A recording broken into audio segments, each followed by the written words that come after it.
स्वभावचिन्मयानन्दम् कृपापूर्णम् जगत्पतिम् हरिषड्वर्गजेतारम् नित्यानन्दगुरुम् भजे। स्वभावचिन्मयानन्दम् कृपापूर्णम् जगत्पतिम् हरिषड्वर्ग सदाशिवसमारम्भाम् शङ्कराचार्यमध्यमाम् अस्मदाचार्यपर्यन्तम् वन्दे गुरुपरम्पराम्।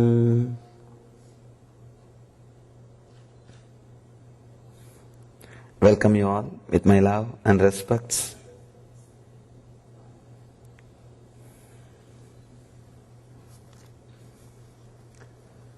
Today, before entering into the subject, let's see some of your questions. I'll answer questions related to yesterday's sutra. What should a woman, especially Indian, do if she very much wants to do something? Righteous action, of course, but her husband does not agree to it. What should she do? I think she should do the righteous action. It's a simple question. I don't think between you and the dharma, between you and your fulfillment, nobody can stand. Ramakrishna go to the extreme of saying, when it comes to divine or the spiritual interests, you don't have to obey even parents. I was little surprised, really. You don't even have to obey parents. He goes to that extreme.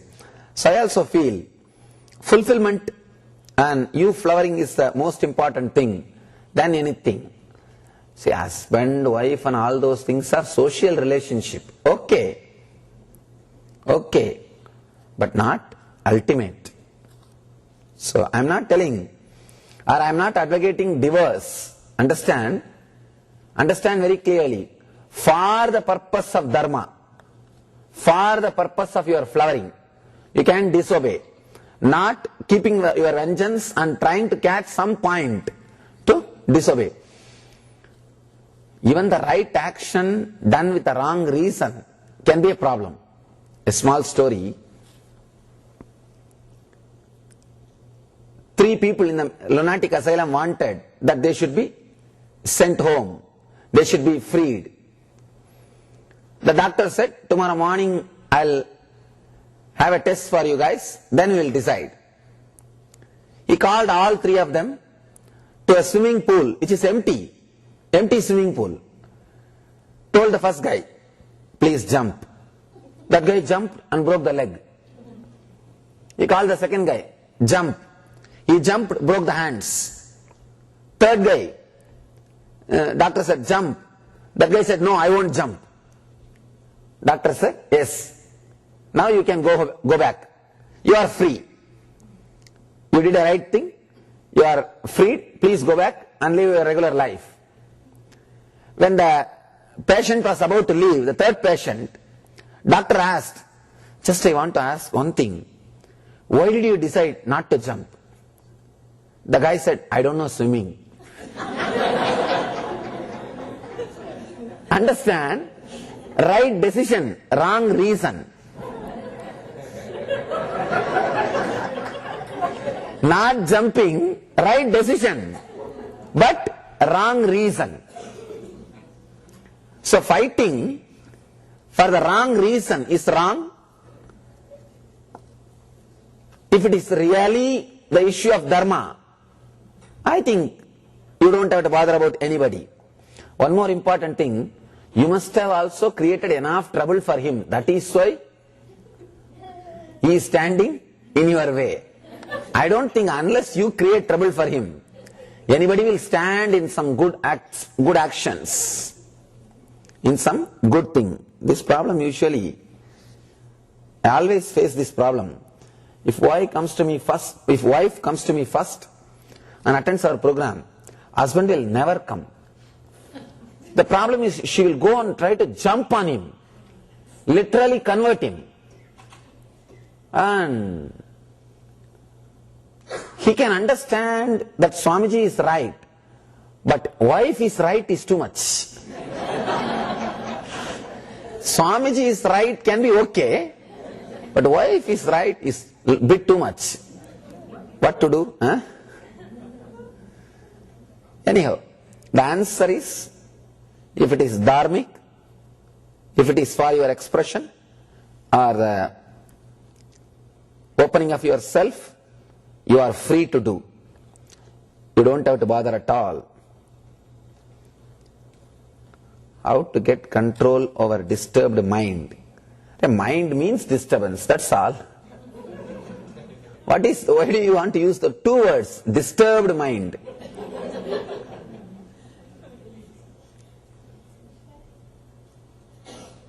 Disturbed mind is just a two word. Mind means disturbed. Getting control over the mind is again a self-contradicting term. The person who writes the question is mind. How can you get control over you? It is impossible. People ask me, Swamiji, everywhere in all spiritual organizations, so much of politics, why you are also creating one more organization? I tell them, to have politics, you don't even need two people, one is enough. Really. You see your mind, morning your mind will be talking and doing one thing, and evening it will be deciding and thinking another one thing. Means politics. Politics between you and you is enough to create confusion. You don't need two people to create politics or confusion. No, it's the truth. You don't need two people to create politics or confusion. One is more than enough. Two is too much to have politics. The Upanishad, one Upanishad says, if you are an enlightened person, you are staying in a village. One person staying in a home can be considered as a village. If you are unenlightened, even if you are staying alone, it is called city. You will have enough chaos equivalent to city, because morning one direction your mind will be traveling and evening another direction your mind will be traveling. Noontime it will be taking a different turn. Mind cannot win over the mind. Only one thing, you can awaken the intelligence, you can allow the energy beyond mind to happen in you. That energy can control the mind. Any intelligence which is beyond mind, if it happens, that can control you.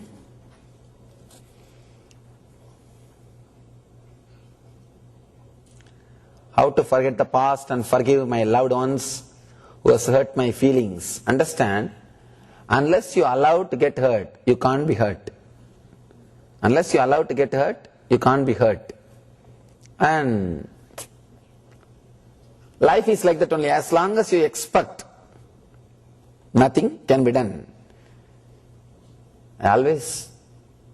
Sometimes I really wonder, with no mind itself, it is so difficult to handle people. But so really, you guys are still not become mad is a big thing.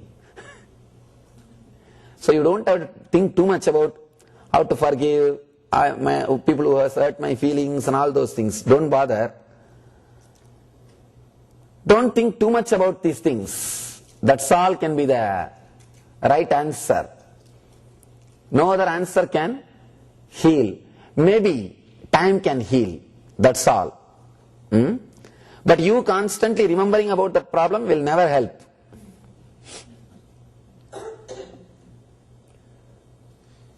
Somebody gives a thanks letter and there are some personal questions.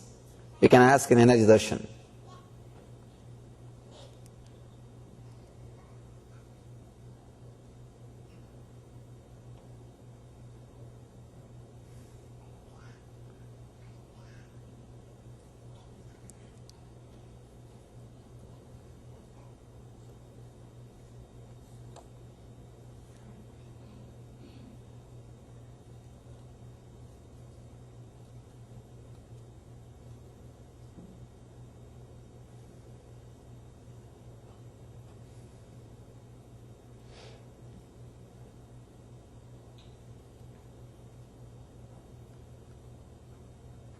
motivation to work, do well in one's career, education, business, worldly achievements. These usually come from emotions triggered by the environment, our interactions with others.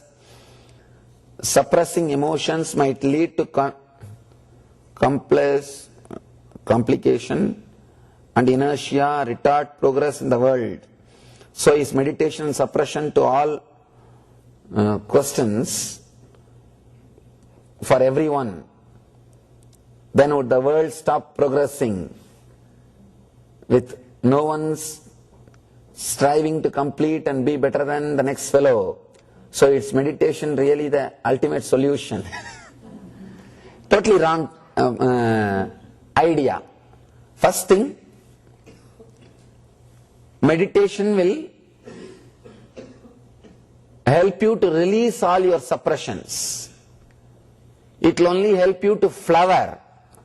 One more thing, you don't have to be competing to be best, because the word best is comparative word, good, better, best. You also doesn't have to be comparing with others to be best. You can be just comparing with yourself and achieving the best. It is possible. If you are comparing with others, you will not do little more than what they have done. If others have done something like $1 million, you will do only just 2 million, not more than that. If you are comparing with yourself, you will release inexhaustible energy. Inexhaustible energy.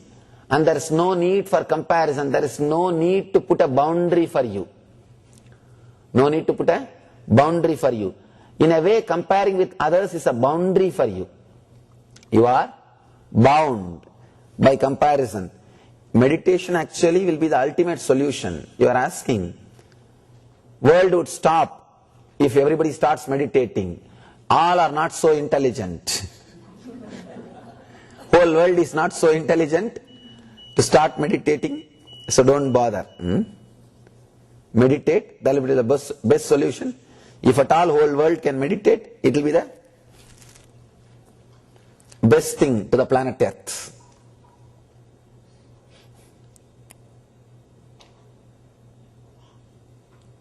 Is everyone allowed to argue at darshan? I feel you may only want people with a positive and devoted heart to hug you.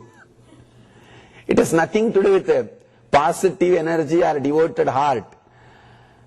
Actually, an enlightened being, when you hug, you receive the positive energy and the devotion of that enlightened being. Let me talk about this hug, few words. It's really an important thing. I had fortune of staying at the feet of a great yogi, Raghupati Yogi, in a young age.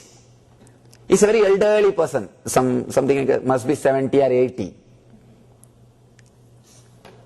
He will teach yoga. Many people used to come to him to learn yoga. All fat people who can't even bend. When they can't do what he says, he will just call them and give them one hug and tell them, hey, now do. Simply they will be able to do whatever he says. I was really, understand, it's very difficult to believe logically. Somebody just gives you one hug and your body becomes just flexible. It can't be so easy, but it was, I have seen. I asked him, how could this be, Swamiji? How could this? He said, there is something called enlightened physiology. Understand, even your physiology changes with enlightenment. So when a master hugs, just that software of enlightened physiology is downloaded. When you are completely open, the software of enlightened physiology is downloaded. Your body learns that it can be better than what it is now. Your bio-memory learns the lesson that the possibility for better existence is there. It is just to give the confidence to the bio-memory. That's the reason The enlightened beings hug. So you don't have to be with positive energy or devoted heart. All you need to be is just little open and maybe little clean. Nothing else.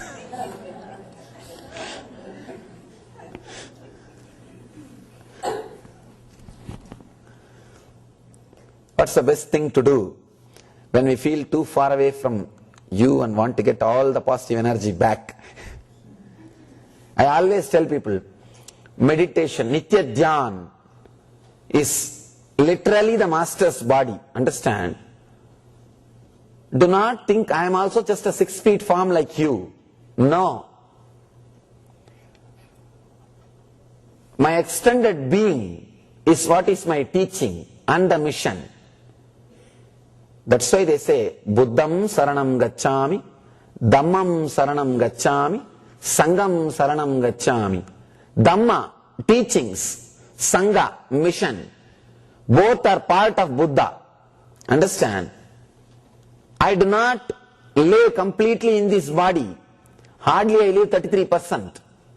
33% of me is in my teachings and 33% of me is in my mission. Catch the mission and the teachings. You have 66%.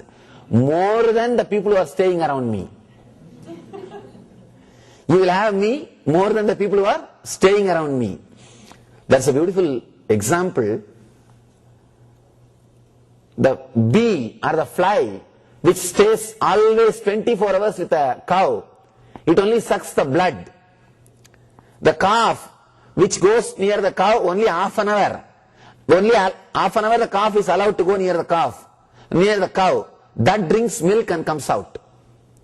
Sometimes people who stay only half an hour around me get the right stuff which they are supposed to get. Sometimes people who stay 24 hours may become bloodsuckers. No, understand. No, it's the truth. Sometimes you take it for granted. You take it for granted. It happens. It happens. So never think 24 hours staying is the needed for energy, for the enlightenment or anything. All you need to do, catch the Dhamma and Sangha. You will have Buddha's energy much more than people who are staying around him physically. What do we do when our mind keeps chattering during meditation? How can we reach enlightenment with such a busy mind? It's like asking, when I am really sick, how can I go to hospital and take medication? Only when you are really sick you need to go to hospital. You need to take medication. If your mind is too busy, only then you need to meditate and achieve enlightenment. Sometimes when you are too sick, can't go to the hospital, you call 911. Just they come and they pick you up, they take care of you, put you in ICU and take care of you and attend you. The same way, when your mind is too busy, can't meditate, just call registration table and register for Atmasparana. We will take care of you. And we will put you through meditation and take care of you and see that your mind is settled and calm.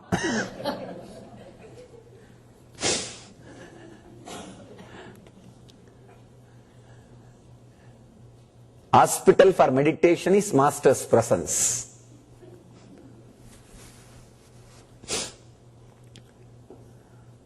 This is some personal question you can ask the energy darshan.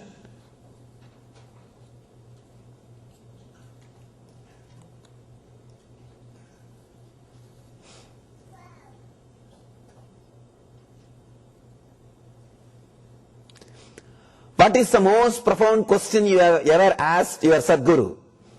And what was the answer?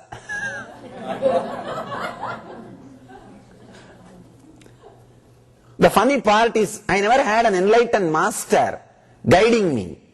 I had only great yogis. Even now the Raghupati yogi about whom I spoke, he was a great yogi. People who guided me with the body were not enlightened beings. They were great yogis and great people. People who, the enlightened people who guided me, they were without bodies. They were not in body. Ramakrishna, Ramana Maharshi or Mahavatar Babaji. All of them who helped me, I never saw them in the body. Means I never lived around them when they are in the physical body. Maybe I can tell you, the people who helped me, the most profound question I asked them,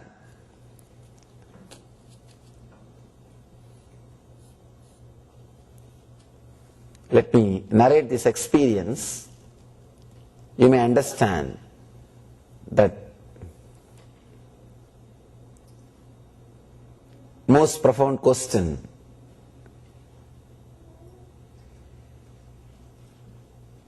To tell you honestly, if I look back, because these things only you have to look back and answer. There was a great master, Annamalai Swamigal. I went to him and as a small boy, and he was telling everybody that we are not the body, we are beyond the body, beyond suffering. I did not question him. I came back to the home and started experimenting it on me. He says, we don't have suffering, we are beyond body. But when my mother beats me, I have pain. So just took the knife and cut the thigh to see whether I have pain or not. Of course I had pain. I was taken to the hospital, given all the care. Went to him again after the first aid and everything. Asked him, what is this? What did you teach? You told we are not the body and I cut myself. See what happened to me. And you can't sue in India. That's another one problem. In India you can't sue. You are responsible for this pain. No suing is possible. So just I told him, see what did you teach? What happened to me? I'm having pain. He told me. He gave me a simple technique to find out from where the pain is coming, from where I am experiencing the word pain. I said, all right, I will do this all meditation, okay. You could have taught all this meditation to me before I tried all these things on me. Now, it is too late, I am having pain. He told a beautiful word, my son, don't bother. This pain is okay, but your courage to go and experiment, that will lead you to enlightenment. That is enough. Don't bother about anything. Your courage to experiment, to play with it, to work on it, that is enough to achieve enlightenment. That will take you beyond suffering. Don't bother about anything else. This pain is okay. It is worthy. To tell you the truth, I never asked questions. I only experimented with whatever they are saying. They clarified and guided more and more. Person who asks questions never progresses. All questions which comes up before experimenting is intellectual, can create only more and more words and doubts. If you experiment, even without fully understanding, you will see guidance comes to you constantly from somewhere. People go on putting questions because they don't have courage to experiment what they learnt. Why do you think constantly people just put questions, so that they can just postpone practicing? Postpone practicing. So the answer for this question, what is the most profound question you ever asked your Sadguru? And what was the answer? I never asked any question. When I heard something from them, I simply started practicing. Whenever I landed in some problem, doubt or difficulty, the guidance came, I was taken out of it, lifted to a next level. I never asked, they never answered, something happened. Please explain what enlightenment feels like. Cool.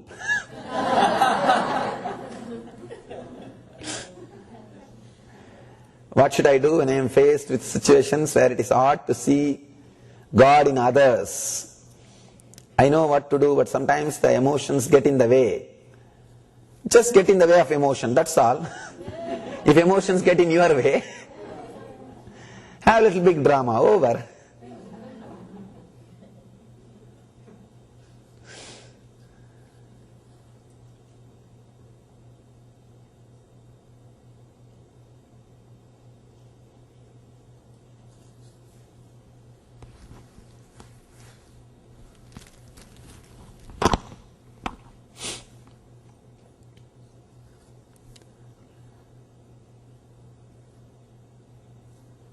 How should we perceive spiritual passion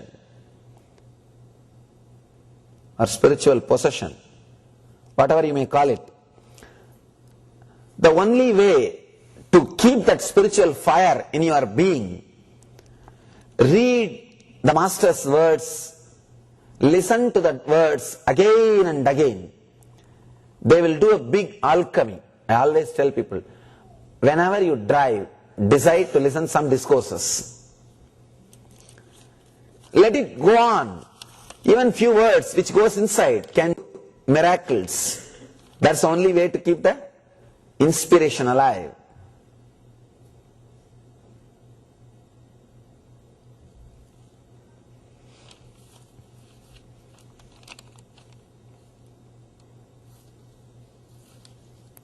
Some of them are blessings, requests for blessings.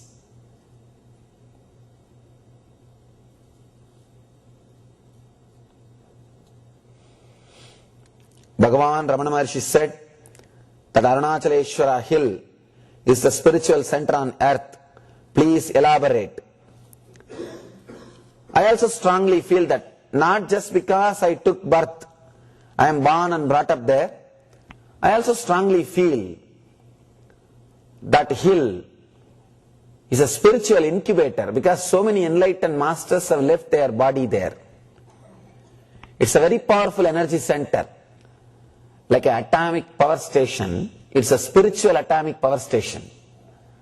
So much of spiritual energy is radiated from that space. It can attract enlightened beings to the planet Earth. And it can let enlightened beings grow and blossom in its energy field, and it can be base for an enlightened master to radiate his mission. So that is why we call a spiritual center on earth. It boasts something like a 2000 years of unbroken enlightened lineage. No other city, no other town can boast in India 2000 years of unbroken lineage of enlightened beings. Still they have even the age and years, 2000 years unbroken lineage of enlightened beings. There is no other Peetam, no other tradition which can claim 2000 years of unbroken lineage of enlightened beings. That great tradition, that city boasts. Please explain to us about Mahavatar Babaji and about your meeting with him in Himalayas. This is a very personal, intimate experience. Maybe you can read in the biography. I'll just say a few words. The name which I am having is given by him, His Grace. Actually, when I met him, I did not even respect him or recognize. I was only suspecting that how can somebody be alive for 2000 years. I caught hold of his hand and started poking my hand to see whether it's a real body or I am hallucinating. Even though I tell people to believe, I myself don't believe anything. But it was a living body.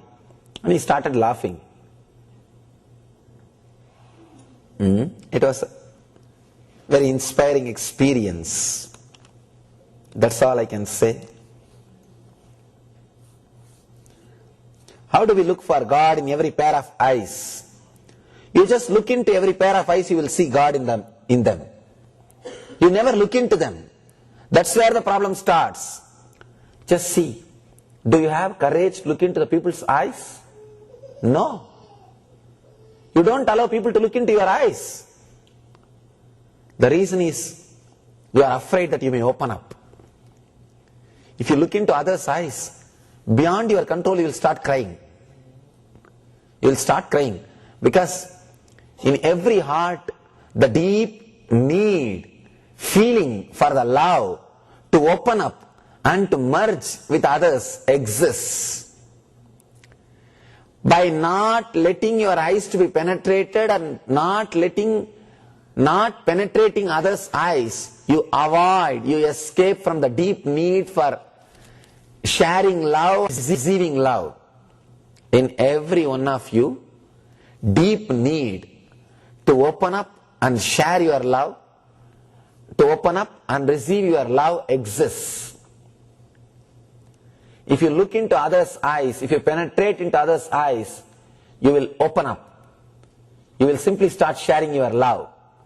And you may simply open yourself for other person to share his being. You are afraid of that. That is why we never look into the others' eyes. You don't have to look for God in every pair of eyes. Just look into others' eyes. You will see God. You will see God.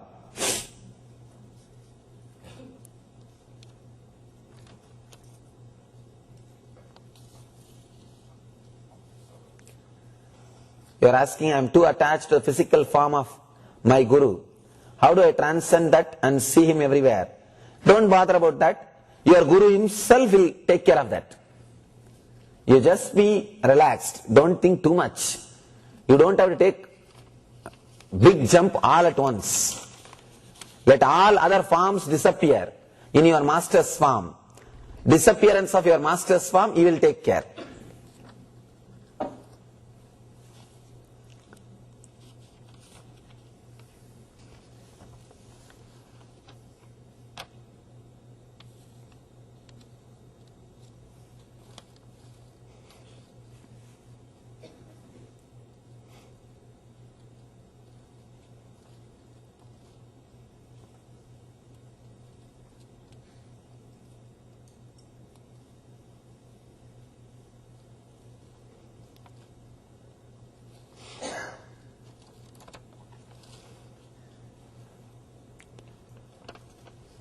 How does one explain what you are about to my family?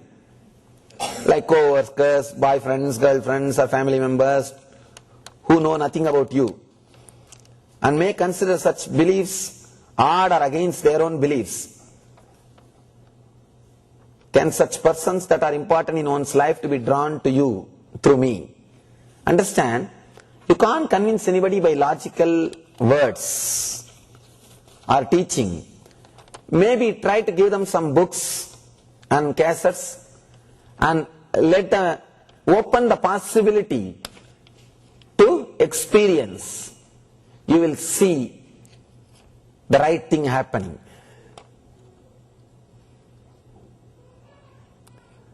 What is the science for the immortal masters of India who live for thousands of years? That science we call Kayakalpa, means solidifying your body in such a way which it stays for years to come. It's a big science. As far as me concerned, I tell always, don't bother about adding years to your life, add life to your years. Sometime you may create a strong body, but after 70, you may not know what to do, but your body is not ready to die because it has been prepared to live for 100 years. You have done too much to keep it healthy and strong, but now you are feeling bored. You don't know what to do, low, depressed. The other day I read a one-liner. It is true, the unmarried people, singles, die early. And married people who are living with relationship live long. The statistic says married person who is living with a spouse lives long. It is true married people live long, but they want to die quickly. What to do about it? Sometime you may be stuck with a lengthy life, but don't know what to do and what to quickly die. So I always tell people, before preparing your body, before strengthening your body, let you have some goal also to live long time. Let you have something which will give you fulfillment and need to live long. Then living long is worthy. Otherwise living long is just like eternal hell. You don't know what to do. Getting up from the same bed, going to that same fishing lake and sitting in the same posture, and it can be hell. So be very clear. Before preparing your body for your old age, prepare your mind. Unless you prepare some source of inspiration, joy and fulfillment, do not prepare or think or plan to live long. It can be hellish.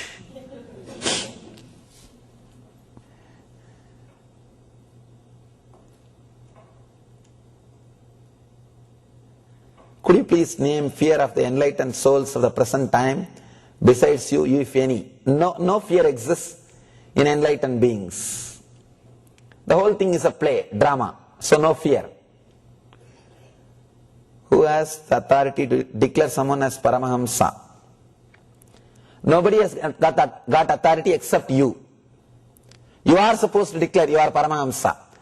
In our tradition, we don't believe in somebody else declaring. It is you who is supposed to declare. Maybe some enlightened masters will recognize it, will give you the title. That's all. It is you who is supposed to declare you are Paramahamsa. Of course, we do have some congregations where the titles are recognized and all those things. But basically, the inspiration and declaration itself should come from you. Then they test and acknowledge or reject. That is up to them. But the declaration is supposed to come from you. What are the qualifications, of course, divinity aspects of it? Paramahamsa means a person who is liberated, who is beyond anything, who just lives in ecstasy, complete freedom. He is Paramahamsa. Okay, let us enter into today's sutra, today's subject.